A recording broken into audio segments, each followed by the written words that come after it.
Alrighty folks, apologies for no video yesterday, and today's going to probably be a short day as well. The reason being that my El Super Bisto computer has finally been upgraded to Windows 10 in an effort to give you the best quality video and content. Everything's been updated, so hopefully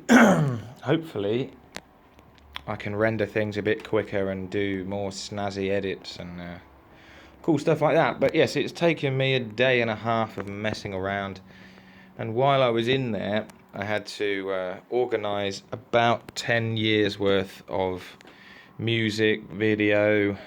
Yeah, I've got stuff in here going all the way back to 2005 that I'd not bothered to organise ever. So yes, that took me most of today, but we are going to get on with some wood turning, so let's do that.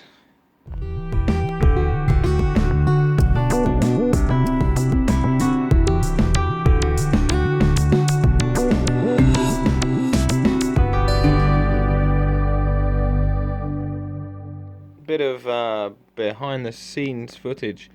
There's the computer I've been working on, tucked down there. And this is my editing rig. I've got twin 50-inch TVs. There's my Roland A88. Sound card, monitors, drum kit. Yeah, so welcome to the studio. Let's do some wood turning, shall we? Okay, welcome back to the channel, everyone. Now the first thing we've got to do is drill our mortise hole to be able to mount this securely on the lathe. That's a 90mm Forstner bit in the enormous pillar drill. That is not bad. Oh yeah, check this out, YouTube.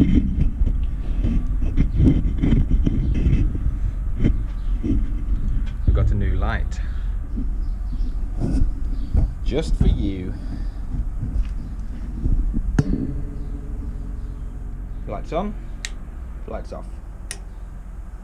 Much better. Yeah, pretty pleased with that.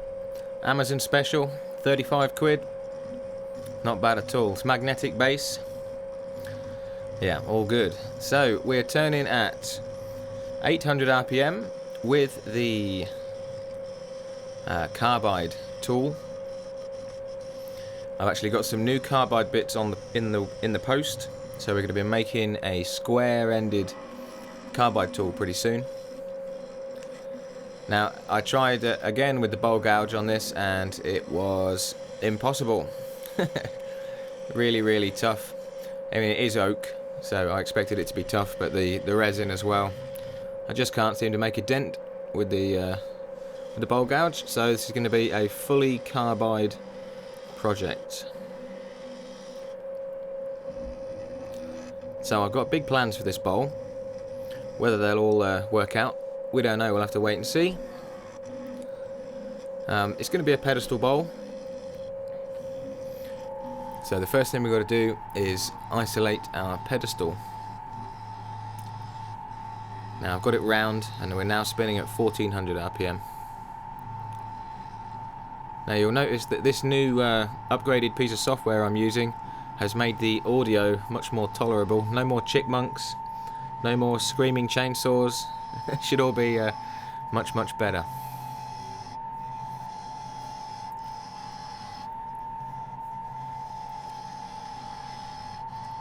So I think that carbide tool is pretty much at the end of its life.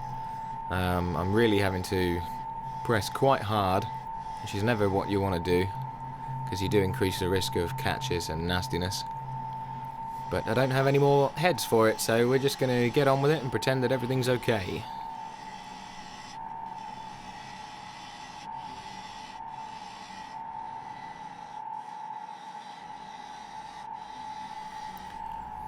Now the bog oak, when I did get into it, was just coming off as dust.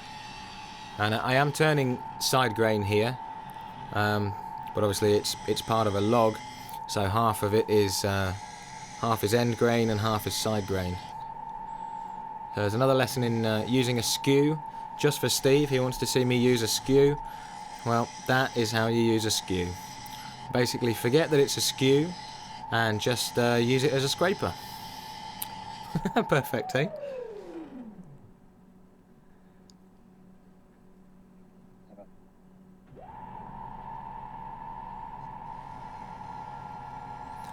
Okay, so we're going to isolate the foot on the bottom of our pedestal now. And I wanted to keep as much material on the bottom of this as possible. And the reason for that is we're going to be hiding something in the bottom of this bowl. I'm not sure if you'll see it in this video or not. If you do see what I'm going to hide in there, then let me know in the comments. Let me know if you can work out what I'm going to do with this. So I've turned the bowl round because it was a bit uneven, and I wanted to take away the weight, the uneven weight from the top portion of the bowl, and just get it nice and level.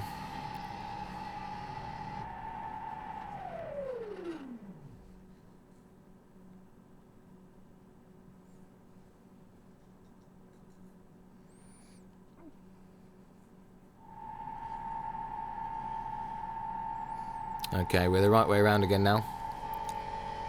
And what I've got to do now, I've turned it round, is just do a quick pass over the whole bowl and make sure everything's nicely in balance. And then we're making the mother of all mortises. Yeah, that's where we're going to be hiding our mystery object.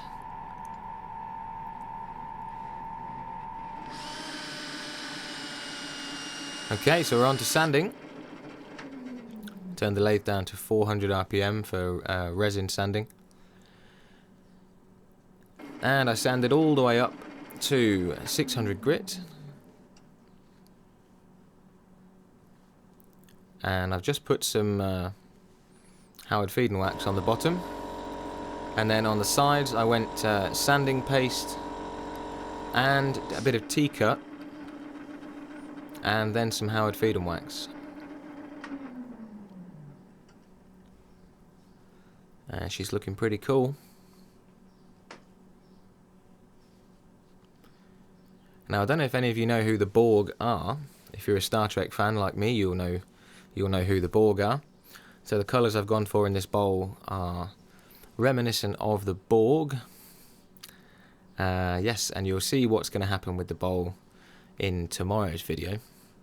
And that is it for today. It was a bit of a short day today, so sorry about that. But we'll be carrying on with this one tomorrow.